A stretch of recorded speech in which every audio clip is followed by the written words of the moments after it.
যুক্তরাষ্ট্রের immigration and customs enforcement আইসির কোনো অভিযানে আর সহযোগিতা করা হবে না বলে স্পষ্ট জানিয়ে দিয়েছেন মার্কিন পেনসিলভেনিয়া অঙ্গরাজ্যের পিটারবার্গ শহরের মেয়র কোরি ও'কনর।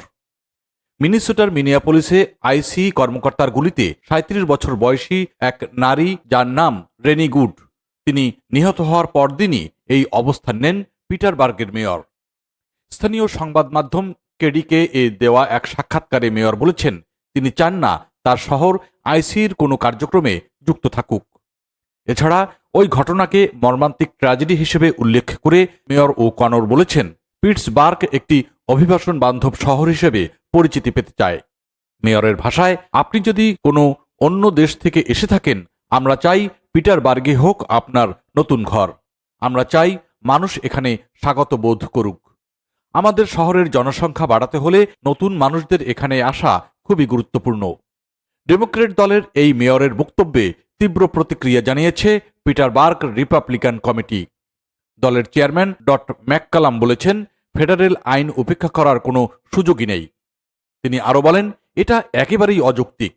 কোন আইন মানব আর কোনটা মানব না, এভাবে বেছে নেওয়া যায় না।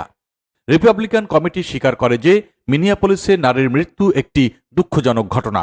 তবে ম্যাককালামের দাবি, মেয়রের বক্তব্য মানুষকে আইসি কর্মকর্তাদের বিরুদ্ধে মুখোমুখি অবস্থানে দাঁড়াতে উৎসাহিত করছে।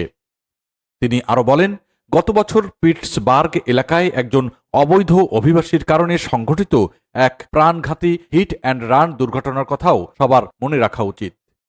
ম্যাককালাম আরও বলেন, এই ধরনের ব্যাপক ও দায়িত্বজ্ঞানহীন বক্তব্য মানুষকে আইনশৃঙ্খলা বাহিনীর বৈধ কাজের বিরুদ্ধে দাঁড়াতে সাহস যোগাচ্ছে। তবে মেয়র কোরি ও'কনর এই সমালোচনা নাকচ করে দিয়ে বলেছেন, পিটসবার্গে অনেক মানুষ আছেন যারা অভিবাসন সংক্রান্ত ভয় ও আতঙ্কের কারণে জরুরি সেবার জন্য 911 নম্বরে ফোন করতে সাহস পান না। মেয়র আরও বলেন, আমরা চাই না মানুষ পুলিশ বা জরুরি সেবা কর্মীদের ভয় পাক। কেউ বিপদে পড়লে যেন নিশ্চিন্তে সাহায্য চাইতে পারে, সেটাই আমাদের লক্ষ্য। আর এ কারণেই আইসির সঙ্গে কোনো ধরনের অংশীদারিত্ব চান না বলে স্পষ্ট জানিয়ে দিয়েছেন তিনি।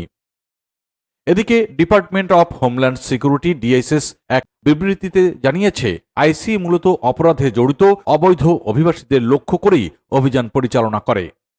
তাদের ভাষ্য অনুযায়ী এই অভিযানের লক্ষ্য তালিকায় রয়েছে খুনি, ধর্ষক, শিশু নির্যাতনকারী, সন্ত্রাসী এবং গ্যাং সদস্যরা। বিশ্লেষকদের মতে, মিনিয়াপোলিসের ঘটনার পর যুক্তরাষ্ট্র জুড়ে অভিবাসন নীতি নিয়ে নতুন করে রাজনৈতিক বিভাজন স্পষ্ট হয়ে উঠেছে।